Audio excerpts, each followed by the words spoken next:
Use a table saw for straight jamb cuts and a miter saw for angled filler pieces to get accurate, repeatable results. For a typical door jamb repair, start by measuring the opening and existing jamb at the exact points where the new pieces will sit and mark each cut line clearly on the wood.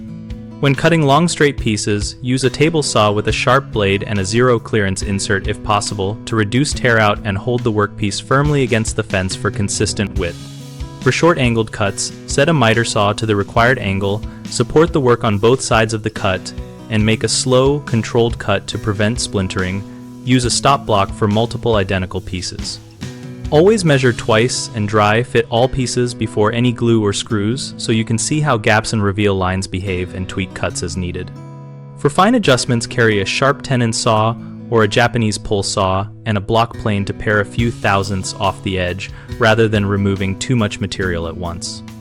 When dealing with paint grade or thin moldings, score the cut line with a utility knife, then cut to minimize paint chipping and finish with a sanding block to ensure a snug, invisible joint. Common mistakes include cutting too much material because of a single measurement error.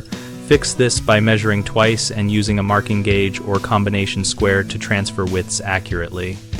Another issue is tear out on the face of the jamb or casing. Prevent this by using a zero clearance insert or scoring the cut line first and selecting a blade with more teeth for cleaner cuts. A third frequent problem is improper support for the workpiece, which causes the board to shift and produce angled or uneven cuts. Solve this by clamping the stock, using a sacrificial fence or backer board, and testing setup on scrap wood before cutting the real piece. BigHomeProjects.com helps homeowners find local contractors and compare approaches for door jamb and trim repairs, while we host a discussion community where members share tips and photos of their projects. We connect contractors looking for work with homeowners seeking experienced help, and we offer forums for questions, recommendations, and ideas.